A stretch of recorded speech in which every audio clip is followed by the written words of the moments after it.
Agora, falar em 50 anos e É. ministérios anteriores na vida, você iniciou saindo do Seminário Batista do Sul, São Paulo? Foi lá que Não, você estudou? eu estudei na Faculdade Teológica Batista de São Paulo. De São Paulo. Saindo de lá, onde é que você fez e teve o seu primeiro pastorado? Então, eu sou daqui da região oeste, né?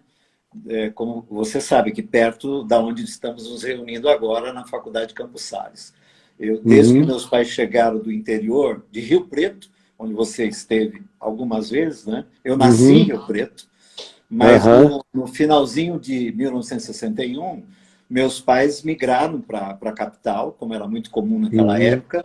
Eu cheguei aqui com uhum, 5, 6 anos de idade, né? Então, toda a minha aham, vida foi aqui na região oeste. E eu era uhum, membro da Igreja Batista em Vila Zate, que era a igreja que meu pai encontrou quando viemos do interior. Como bom batista, sei, ele procurou uma igreja batista perto da nossa casa para aham, congregar. Ali eu cresci, aham. ali eu conheci a Lau, ali eu me casei, ali eu fui encaminhado para o seminário. O Você pastor, conheceu a Lau, você tinha que idade quando conheceu a Lau? nós éramos bebês, crianças, né? Eu tinha menos de 10 anos de idade quando eu conheci a Lau. Hum, eu não sabia dessa história. Tinha menos de 10 E anos de eu idade. acho que a Adriana também não sabe. Eu acho que Vocês tinham não. menos de 10 anos. Que Menos, coisa porque mais linda, cara. quando nós chegamos em São Paulo, quando meu pai procurou essa igreja para congregar, e eu tinha 6 anos de idade, a família da Lau já Ah, estava na igreja. sim. Os pais dela migraram de Presidente Prudente, Mirante do Paranapanema, lá no Aham, findão da Paulista, né? Vieram para isso. São Paulo também e congregavam nessa igreja. A Lau, ela é 2 anos e meio mais velha do que eu. Aham. Então, eu tinha 6, 7 anos de idade e lá eu tinha 9 anos, 10 anos de idade. Não é? E a Coisa, gente meu Deus. cresce nesse Ah, ambiente de escola dominical, ah. de, Retiros. de retiro, de meninos e meninas de É, igreja. né, culto E da fogueira. nos tornamos, a partir aí dos meus 13, 14, 15 anos, com certeza, Aham, nos tornamos amigos. Né? E aqui eu vou contar aham. uma particularidade só para mim e para você. Tá bom, ninguém Mais mais fica ninguém. sabendo. Amém. Só eu Que e bom. você. Pode Né? confiar que é segredo absoluto. Não conta para ninguém. Não, prometo. Aos 15 anos de idade, eu estava namorando com a prima da Lau. Sei. E a Lau era mais velha do que nós, né? Tinha 17, 18 anos. E eu namorei essa prima da Lau e o namoro com essa prima nos aproximou ainda mais no ambiente familiar. Não é? Sei. E aí, Uhum. lá pelos meus 17, 18 anos, rompi esse namoro e comecei a namorar Ah, com a Lau. Eu comecei a namorar com a Lau com 18 anos, em sei. 1974. E Aham. sabe onde nós nos declaramos, onde ela entendeu o que eu estava querendo com ela? Ah, Conhece a Praça onde? Seca, em Jacarepaguá? Eu conheço. O Lá. que vocês estavam fazendo lá, meu Deus? Foram até Bom, a Praça Seca você lembra, para molhar a boca. você lembra dos intercâmbios entre juventudes? Claro, de Que na igrejas. época a gente chamava de mocidade, lembra disso? É, é, Intercâmbios entre juventudes. é. A nossa juventude aqui da Igreja de São Paulo fez um intercâmbio com a Igreja Batista que o pastor Jacarepaguá. o pastor era Ah. o que era reitor do seminário. O Malta, o Davi O Malta? Malta, Davi Malta. É, o Davi Né? Malta é meu amigão. Então, Faleceu há pouco tempo, não faz pouco muito tempo que tempo, ele faleceu, não. Faleceu acompanhei. bem idoso. Isso, É, idoso, sou E muito amigo de uma parte da família dele. sim, não, eu São sei que vocês têm muito ligação, eu sei. E amigos, por aí, exemplo, do meu filho Ciro. sim, Tem profunda intimidade com a família sim, dele. sim, E sim. eu falava com ele durante muitos anos. ele era um homem idoso, mas ele entendia o que eu queria e o que eu estava propondo. E ele tinha uma alegria profética na minha vida, me estimulava e largava tudo e ia onde eu estava falando. Ele sempre foi uma pessoa que carregou na direção da minha vida uma reverência e um estímulo extraordinário, embora ele fosse uma pessoa muito mais velha do que eu. Sim. Ainda mais naquele tempo, né? Porque hoje em dia você tem 65 anos, uma pessoa tem 90, ela é bem mais velha que você. Sim. Mas quando você tem 25 anos e a outra pessoa tem 50 e tantos ou 60 e te trata assim, é um abismo que não tem nem como você explicar, não é? De modo que o Davi Malta, então, foi lá na igreja dele, em Jacarepaguá?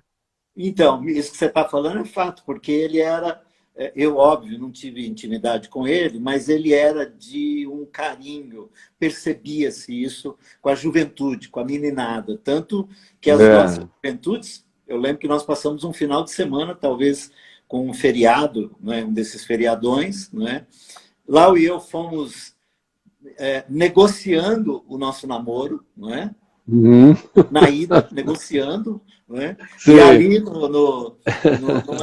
numa das nossas conversas na Praça Seca, né, foi que confirmamos nosso amor, nossa paixão e o nosso desejo de caminhar junto e voltamos namorando.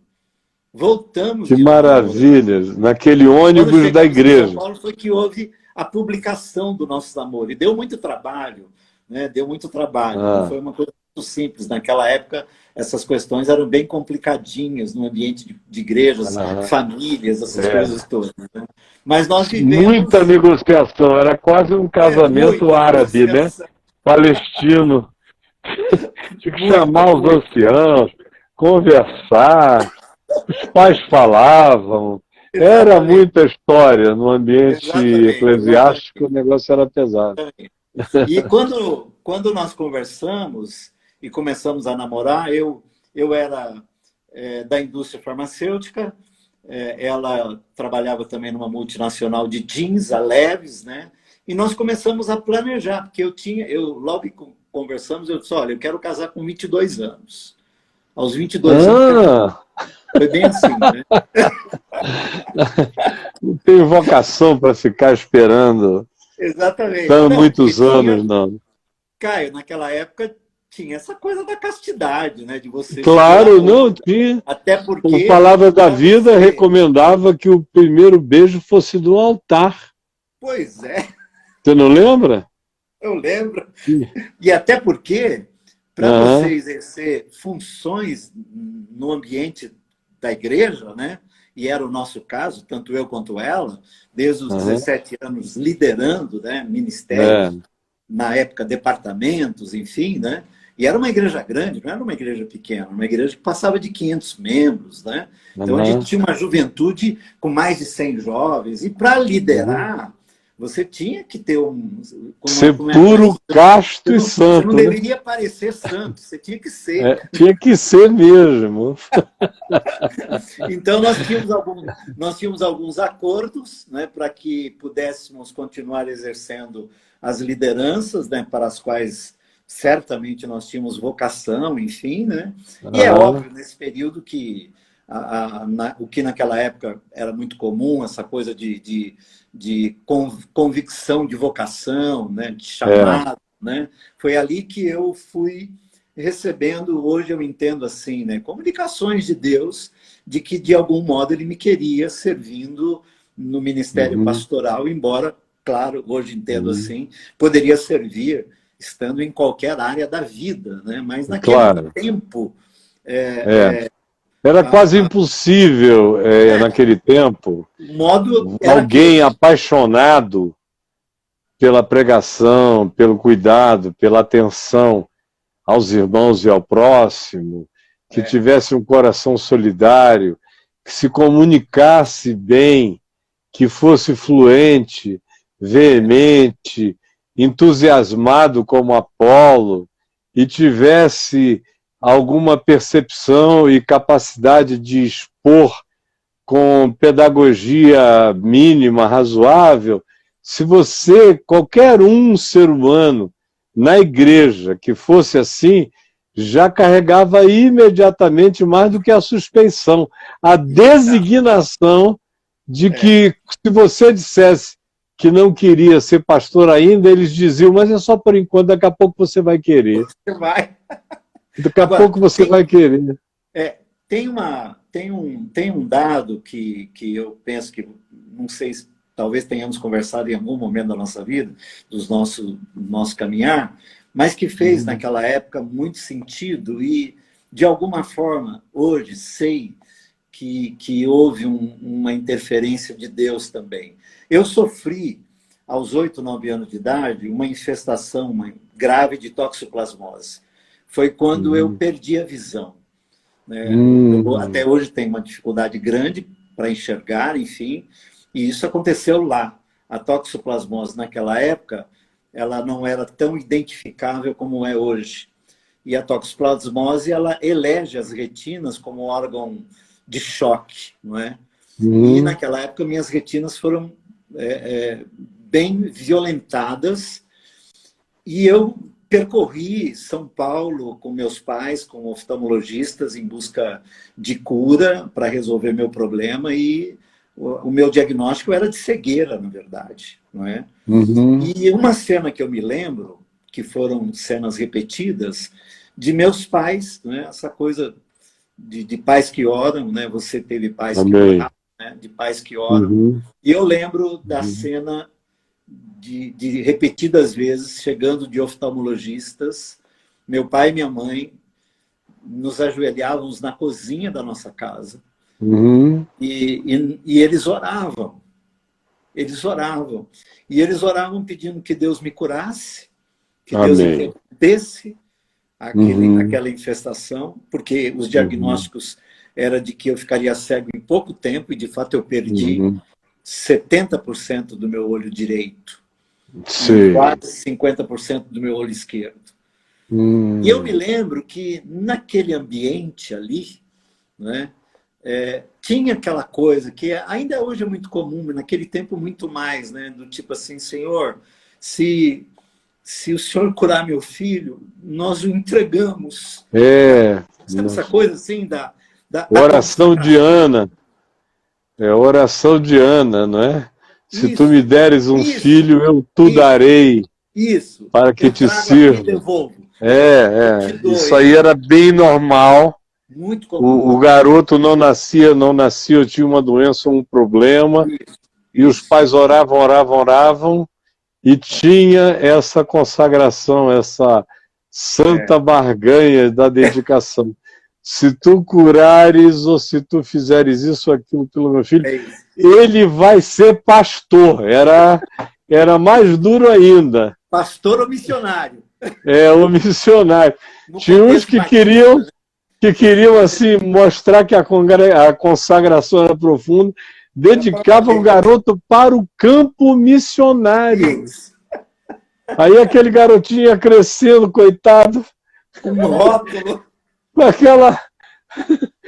aquela marca nas costas, igual um gado, marcado por campo missionário. Os batistas, lembra daquela, tinha um slogan, né? Até tinha uma revista, né? A Pátria para Cristo. Né? A Pátria para Cristo. O missionário já vinha com esse peso de ganhar pátria. Minha pátria para Cristo. Daí pro mundo. E tinha também o Jesus, a única esperança, que os batistas pintavam em tudo que era meio fio do Brasil. Jesus, a única esperança. Campanha que teve a presença do Billy Graham aqui em 65. Década de 60. Isso. Eu e meu pai fomos no aeroporto, em Congonhas, receber Billy Graham. Acredite se quiser. Isso. Depois ele voltou em 74. Em 74, nós estávamos lá no Maracanã.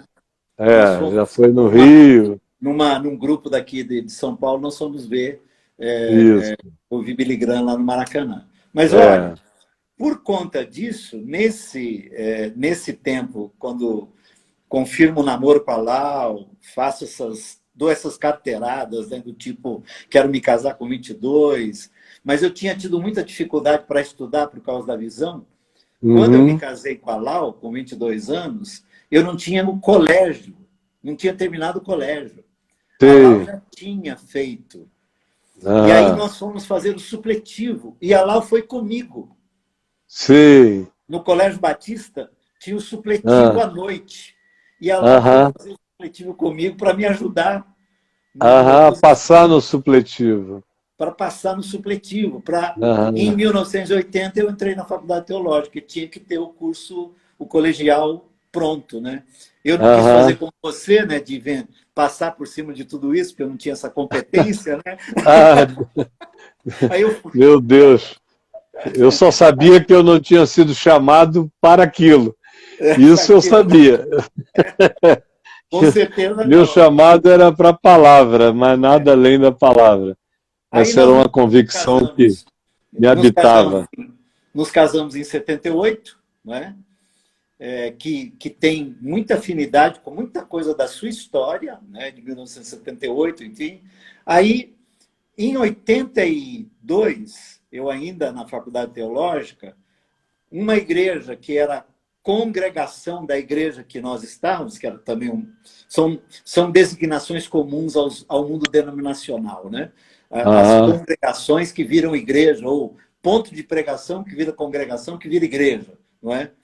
Fui convidado para fazer uma série de conferências numa dessas congregações da igreja e, tipo, um domingo depois, uma comissão dessa igreja foi lá na minha casa, né? Nós te não convidar tínhamos ainda, né? Carol e Felipe não tinham nascido ainda, e me convidaram para assumir a igreja. E eu me lembro que eles perguntaram para mim assim, Caio, se eu queria orar a respeito. Aí eu falei assim, não, porque é o que eu quero. É o que eu quero. Não preciso nem orar, isso já está orado aqui dentro de mim. Quero. Porque quando nós começamos em 82, Lau e eu, tivemos o nosso pastor, e eu disse para ele, pastor, esse é o nosso último ano aqui. Eu pretendo ir para alguma outra igreja onde eu quero servir melhor, né? E não ficar sob a tutela de um pastor militar, tirando, déspota, aquele estilão bem comum àquela época. E eu queria ter uma experiência comunitária, né? Naquela época e hoje em dia também, né? Quando essa igreja me convidou, aí do extremo da Zona Oeste, aqui, bem perto do Pico do Jaraguá, né? Jardim Rincão, lá eu fui assumir a igreja como vice-presidente da igreja, porque ainda não tinha sido ordenado. Essa igreja pede a minha ordenação, mesmo que eu não tivesse terminado o curso teológico. Eu passo pelo concílio em outubro de 83. Em outubro de 83 eu passo pelo concílio. E em 3 de dezembro de 83, vai fazer 37 anos esse ano, eu fui ordenado, passando por um concílio, aqueles concílios longos, de 6, 7 horas, de chamada oral. E o meu concílio foi constituído por decanos, todos eles, presidido pelo Dr. Frederico Vittels, que foi diretor da nossa faculdade durante muitos anos. E foi um concílio duríssimo, né? E fui aprovado com uma ressalva, Caio, que eu tinha que melhorar meu vocabulário teológico. Sim. Eu não melhorei até hoje. O concílio que me ordenou, normalmente os concílios que vão ordenar não ficam mais do que 3, 4 horas na igreja presbiteriana, antigamente pelo menos era assim. E ouvem a leitura da tese do indivíduo, comentam, aí depois marcam a reunião da pregação, onde o cara é avaliado homileticamente pelos companheiros. É um negócio muito, muito esquisito. Mas a minha demorou 3 dias, por causa da tese, que era sobre a salvação dos pagãos, fora da instituição religiosa, fora de Israel, fora de tudo. sobre a ordem de Melquisedeque. E eles enlouqueceram lá, mas no fim me ordenaram. Mas essa igreja primeira, como é o nome dela, onde você ficou? Igreja Batista em Jardim Rincão. Rincão. De lá você foi para onde? Dali eu fiquei até 1989, né? Em 89, a Igreja Batista do Sumarezinho me convidou. A Batista Sumarezinho já é aqui perto, Vila Pompeia, Perdizes. É aquela que ficava assim meio no alto? Não, ela ficava num baixadão. A Pompeia... Então, qual é aquela onde eu fui uma manhã fazer uma palestra para pastores num café da manhã, pastores de São Paulo, que você era o pastor na igreja que acolheu o café da manhã? Qual era aquela? A Igreja Batista do Sumarezinho. Só que quando eu assumi, em 1990, o Ed foi o orador oficial da minha posse, dia 6 de janeiro de 1990. E a igreja ficava numa rua sem saída, numa baixadona aqui na região da Vila Pompeia, Sumarezinho. Em 95, nós alugamos uma ex-pizzaria aqui na rua Cerro Corá, onde eu moro, não é? E migramos, mudamos a igreja da sua sede própria para esse local alugado para ficar num local melhor aqui na região. Foi nessa igreja, em 2003, que eu e o Ed trouxemos você para uma manhã com pastores. Foi em 2003.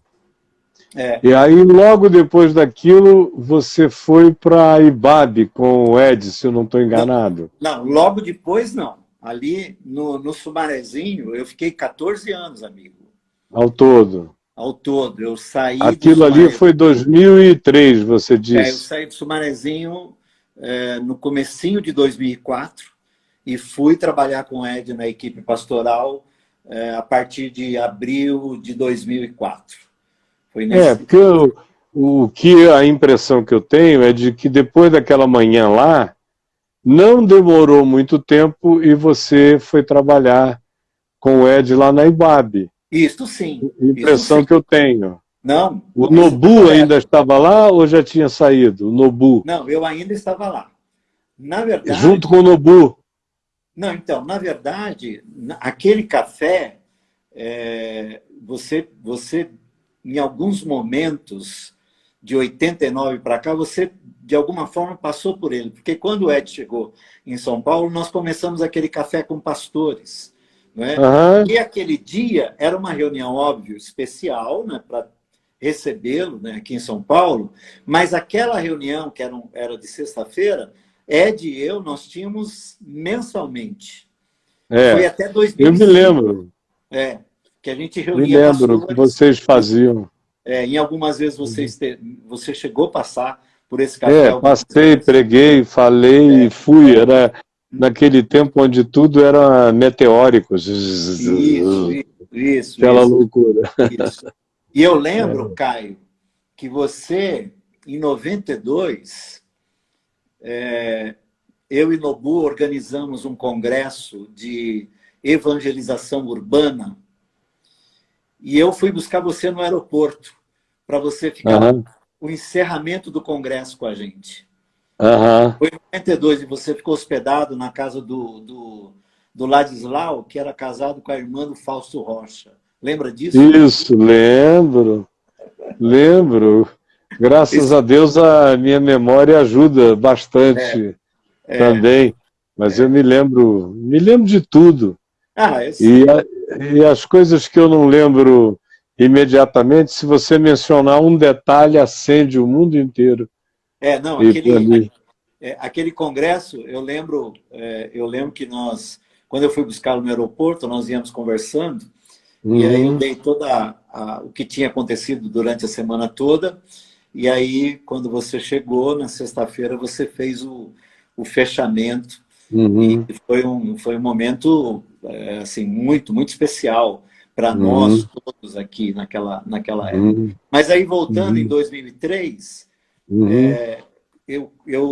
naquele ano, no último dia do ano, dia 31 de dezembro de 2003, eu terminei de fazer a São Silvestre, cheguei para a reunião, sabe aquela reunião da passagem do ano? O culto da passagem do ano, né? Isso. Eu olhei para a igreja, eu lembro assim, olhei para a comunidade e uma coisa no meu coração diz assim, acabou. Sabe assim? Acabou. Sim. E aí terminou, deu meia-noite, aquela coisa e tal, ia ter um jantar. Eu fui para uma sala que tinha lá no fundo da igreja e nada, não estou espiritualizando, não, mas dizendo que foi. Foi o que foi, né? Me ajoelhei, falei, então, Senhor, mas assim, não é mais aqui e é aonde? Não veio nada, não veio nada, né? E aí, uma amiga muito querida, talvez ela esteja nos ouvindo aqui, ela foi lá e eu falei, mana, não sei o que está acontecendo. Ela falou, eu sei. Eu falei, é mesmo? Você sabe? Eu falei, eu sei. Você não fala mais para esse povo. É mesmo? E é interessante que quando ela falou isso, aquilo ganhou meu coração. No melhor sentido disso, né?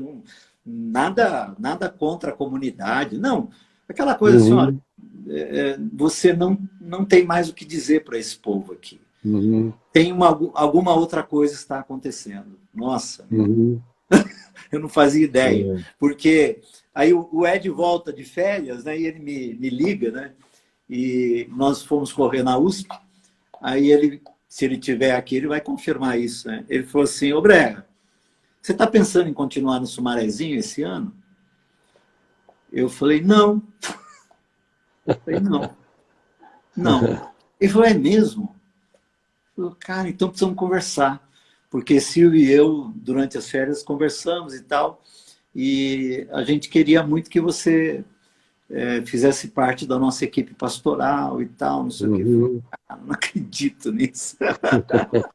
E aí foi, né? Em abril de 2004, estava lá.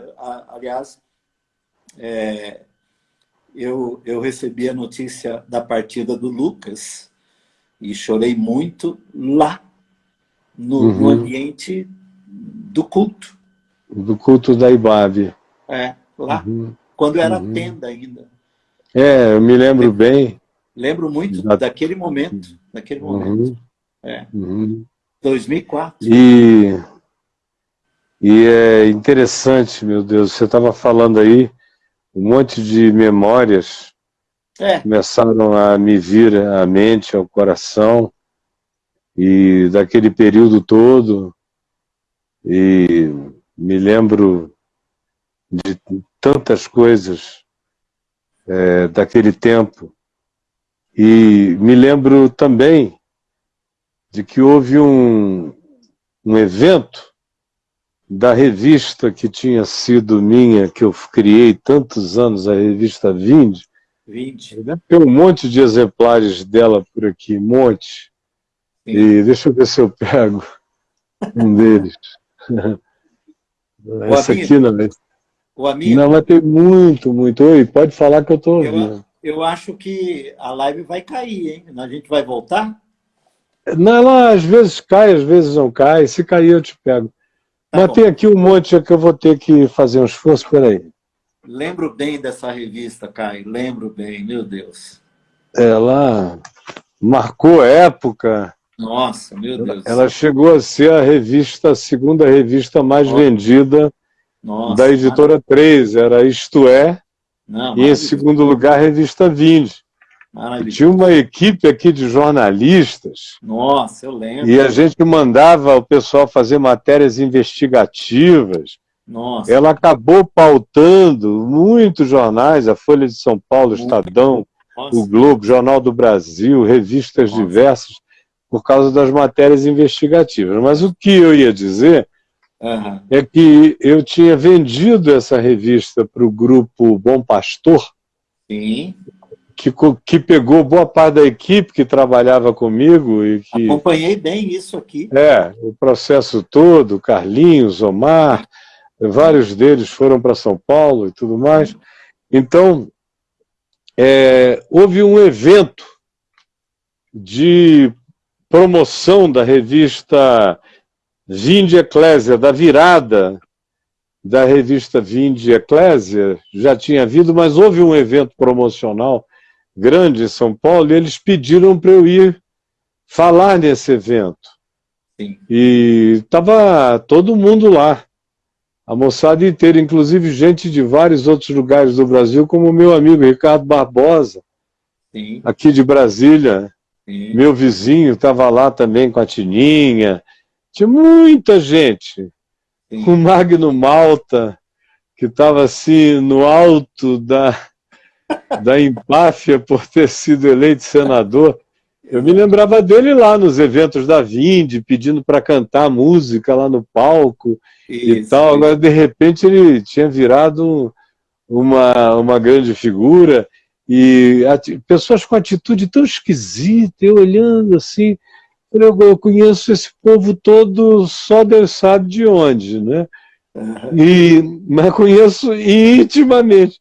E agora eles estão aqui, assim, parecia que um vírus tinha mordido, eles estavam num outro paralelo.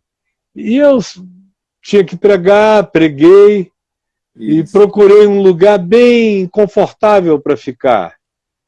Eu estava com a Adriana. Então eu peguei, sentei eu, Adriana, Ed e Silvia, e acho que mais 2 irmãos, ou 3, mas aonde eu senti que tinha um aconchego no auditório, depois de eu ter pregado. Aí eu me lembro nitidamente da Silvia dizendo, o Ed, o Brega está com a gente, e eu e o Ed estamos muito felizes de tê-lo lá, ele aquele pastorzão, abraça todo mundo, inclui todo mundo, meigo com todo mundo, está dando uma tranquilidade, uma folga muito grande. Eu e a Adriana lembramos dessa afirmação nitidamente, e nos relembramos outro dia, quando eu bati um papo com o Ed aqui numa live, quando acabou, a Adriana lembrou disso outra vez.